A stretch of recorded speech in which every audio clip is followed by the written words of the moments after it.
Découvrez le Géant, le tout nouveau pari de LeTurf et Genibet.fr. Trouvez un cheval placé dans toutes les courses de la Réunion du Géant et c'est gagné. Avec le Géant, tous placés pour gagner.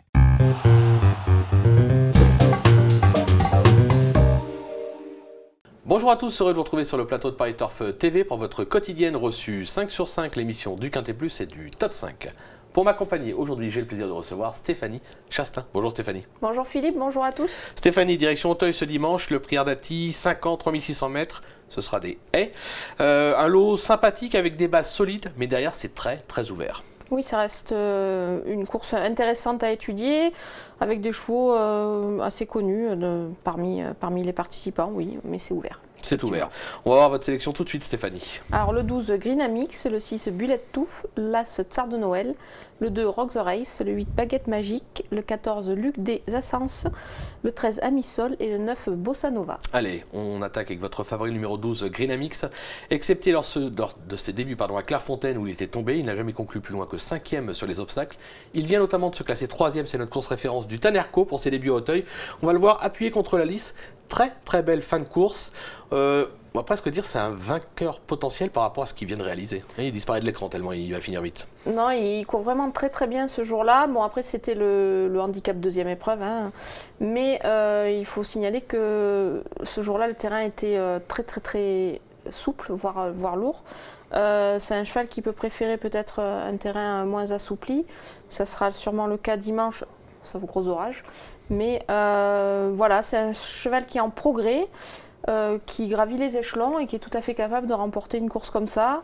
Il a de la marge au poids, je pense que même en cas de victoire, on pourrait après le revoir à ce niveau-là. Donc voilà, pourquoi pas dès dimanche un petit succès à ce niveau. Oui, on va le suivre en confiance, surtout que les deux dernières fois que vous êtes venu sur ce plateau, votre cheval de tête au Quintet Plus avait gagné et à belle cote à chaque fois. On vous fait confiance. Le 6, je ne sais pas comment je vais prononcer celui-là, Bullet Touch. On va le dire comme ça, qui affiche un bilan mitigé à Auteuil, mis à montrer toutefois quelques moyens. David Cotin a été appelé en renfort, on ne va pas le sous-estimer. Non, on ne va pas le sous-estimer, c'est un cheval, je pense, avait besoin de progresser un petit peu au fil des tentatives. Voilà, Guy Chérel la ligne dans cette épreuve, il fait appel à David Cotin, ce n'était pas le cas les fois précédentes. Donc c'est un sujet intéressant. Le lot ça reste ouvert, donc oui, on peut faire confiance un petit peu à des nouveaux venus à ce niveau de la compétition. Donc voilà, pour moi, je pense que c'est un cheval sérieux qu'il faut retenir assez haut quand même. On va lui faire confiance également. On passe à l'As Tsar de Noël. Lui, les moyens ne lui manquent pas, comme l'atteste sa deuxième place dans la grande course de haies de printemps, c'était dernier coup. Sur sa lancée, on a envie de dire que c'est un prétendant au succès. Oui, je pense que pour moi, il représente un petit peu la classe dans cette épreuve. C'est clair. Parce que sa dernière sortie, le lot était quand même beaucoup plus relevé. C'était la grande course de haies de printemps. Voilà, maintenant, bon, il porte 72 kilos.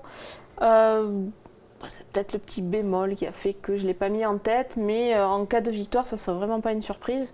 C'est un cheval qui a vraiment beaucoup de qualité. Et voilà. Vous pouvez assurément le prendre en base dans cette épreuve.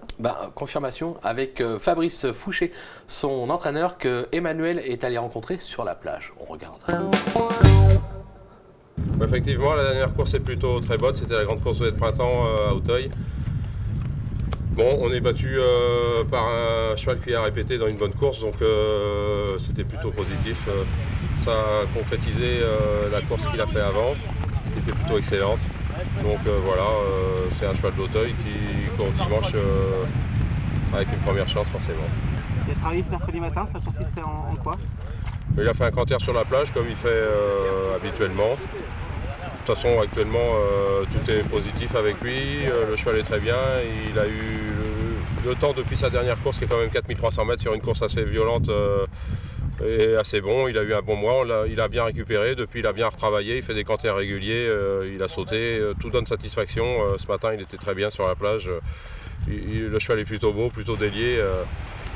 Voilà, et il va courir avec une grosse première chance. S'il n'est pas dans le tiercé, ce serait une grosse déception. Bon, on ne nous dit pas si Emmanuel arriveront à piquer une petite tête, mais bon, ça ne nous regarde pas. On va revenir à nos chevaux avec le 2, Rock the Race, qui n'a plus à faire ses preuves sur cette piste. On va se souvenir notamment d'un succès, c'était dans le Guillaume de Pracantal, c'était en octobre 2015. Sur cette course référence, on va dire que lui aussi pourrait très bien prétendre à la première place. Oui, c'est un cheval qui a prouvé sa qualité dans cette catégorie de course. C'est vrai que bon, il nous a un petit peu déçus peut-être. Là maintenant, on lui met les œillères australiennes pour la première fois, donc ça peut, c'est un atout parce que parfois les chevaux sont un petit peu surpris avec cet artifice en course, plus concentré, plus à son travail. Donc il a la qualité, il l'a prouvé. C'est vraiment un bon cheval, un bon sauteur. Donc voilà, moi je le reprends en confiance, je pense qu'il a largement sa place à l'arrivée. C'est clair, on ne peut pas l'écarter. On passe au numéro 8, une femelle Baguette Magique qui vient de faire forte impression en s'imposant dans le Tanerco. On l'a vu, c'était notre première course aux références. Un succès qui lui vaut évidemment 6 livres de pénalité. Maintenant, même malgré la pénalité, j'ai envie de dire, une petite place est encore largement à sa portée. Oui, sur ce qu'elle vient de réaliser, voilà, bon, la victoire, ça paraît un petit peu compliqué, surtout par rapport à Greenamix qu'elle va retrouver avec un désavantage au poids. C'est clair. Voilà, par rapport à des chevaux comme Tsar de Noël, Rock the Race, voilà, qui sont une classe au-dessus peut-être au-dessus d'elle. Maintenant, elle est vraiment courageuse, elle a vraiment démontré de la qualité, son aptitude à Hauteuil. Donc pour moi, sa place est largement à l'arrivée. Voilà, bon, on a 5 bases solides au départ de ce Quintet Plus top 5. On ne va pas hésiter à élargir pour derrière parce que c'est vraiment très très ouvert, on le répétera jamais assez, puis c'est de l'obstacle, on ne sait jamais ce qui peut se passer. On va conclure avec une petite pépite, Stéphanie, dans la 8e, un cheval qu'on aime bien tous les deux. Oui, c'est London Wild. C'est un cheval qui a couru le prix Tanerco justement. Il se retrouve lui alors dans la 2e épreuve avec le top weight. Son entraîneur a mis la décharge. Donc voilà, ça fait un avantage au poids. Le lot est beaucoup moins relevé. Moi, je pense que s'il avait disputé le quintet, je l'aurais retenu très haut dans ma sélection. Donc là, il dispute la 2e épreuve. Je pense qu'il devrait logiquement s'imposer. Avec son apprenti sur le dos, je pense que la cote pourrait être un petit peu intéressante. C'est un apprenti qui n'est pas spécialement expérimenté et connu. Donc voilà, la cote pourrait être amusante. Moi, je pense que vous pouvez lui faire confiance et le jouer. Il faut juste qu'il tienne les rênes et puis qu'il aille au poteau. Il peut y avoir loin à l'arrivée. Merci Stéphanie pour toutes ces informations. Merci à vous de nous avoir suivis. Bon jeu à tous et à très vite sur le plateau. Au revoir. Au revoir.